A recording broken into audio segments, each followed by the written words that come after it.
Shalom Bapak Ibu Saudara yang terkasih di dalam Tuhan. Tanpa terasa kita sudah memasuki pertengahan dari bulan Oktober.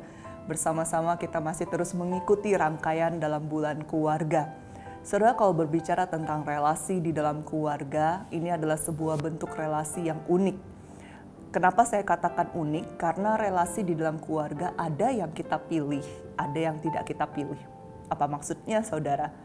Kalau suami istri pasti milih ya saudara ya, kecuali kalau kita hidup di zaman dulu begitu ya, dijodohkan orang tua kita tidak pilih begitu. Tapi kalau zaman sekarang pilih sendiri pasangannya. Tapi kalau bicara hubungan orang tua dan anak, tidak ada yang bisa memilih siapa yang menjadi anaknya. Tidak ada yang bisa memilih siapa yang menjadi orang tuanya. Saudara, inilah sebuah hubungan yang unik di dalam keluarga. Dan hubungan yang unik ini saudara harus terus dipelihara. Dan itu tidak mudah memeliharanya karena butuh kasih yang besar di dalam diri seseorang. Sehingga hubungan antar anggota keluarga itu bisa terjalin dengan intim. Namun permasalahannya saudara, kita tidak bisa mengandalkan kasih kita sebagai manusia yang bersyarat dan terbatas. Kita harus mengandalkan sebuah kasih yang tidak akan ada batasnya, yang tidak ada habisnya. Kenapa? Karena yang kita kasihi, yang berhubungan dengan kita adalah sesama manusia yang bisa menyakiti kita. Itu sebabnya saudara, kalau kita bicara memelihara hubungan di dalam keluarga, maka tidak bisa dilepaskan dari hubungan kita dengan Tuhan. Ketika seseorang memiliki hubungan yang intim dengan Tuhan, maka di dalam keluarganya, orang ini pasti akan belajar untuk memelihara keintiman dengan anggota keluarga yang lain.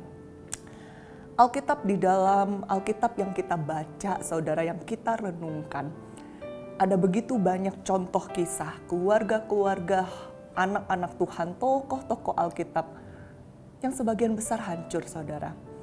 Karena apa? Karena mereka hidup membangun keluarganya bukan atas dasar hubungan mereka dengan Tuhan.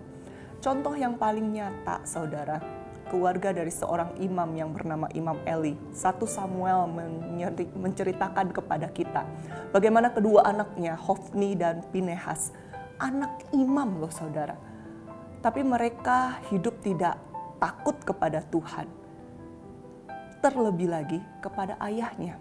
Dan ayahnya seorang imam, Imam Eli ini, dia juga tidak punya wewenang, tidak punya kuasa untuk mengajar, menegur anaknya.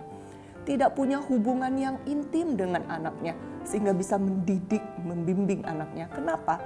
Karena Imam Eli sendiri pun hubungan dengan Tuhan tidak dia pelihara dengan baik.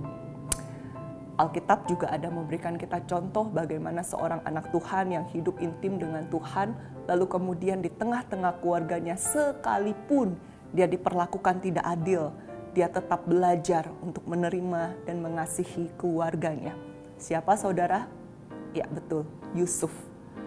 Saudara, kita membaca di dalam kitab Kejadian bagaimana Yusuf diperlakukan di tengah-tengah keluarganya. Namun Yusuf tetap hidup dekat dengan Tuhan sampai pada Kejadian pasal 50, saudara. Di situ Yusuf dengan lantang berkata kepada saudara-saudaranya, kamu mereka-rekakan yang jahat tetapi Allah mereka-rekakannya untuk kebaikan. Saudara, ini adalah sebuah pengakuan yang lahir dari sebuah perjalanan hidup Yusuf bersama Tuhan. Dan dia punya pengalaman yang membangun hubungan yang intim dengan Tuhan, membuat dia saudara tetap belajar untuk menjalin relasi yang dekat dengan saudaranya, belajar mengasihi dan menerima saudaranya. Bapak Ibu Saudara, kita hidup di tengah-tengah keluarga yang mungkin tidak sempurna dan tidak ideal. Masing-masing kita punya kelebihan dan kelemahan. Tapi itulah keluarga kita, tempat di mana kita belajar banyak hal. Tapi untuk bisa membangun keluarga yang baik, setiap orang saling mengasihi di dalamnya, kita perlu terlebih dahulu membangun hubungan yang intim dengan Tuhan.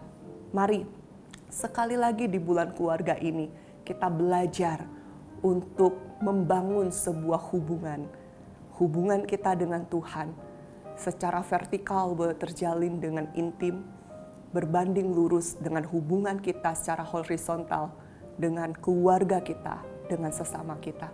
Kiranya Allah yang boleh menolong setiap kita. Tuhan memberkati.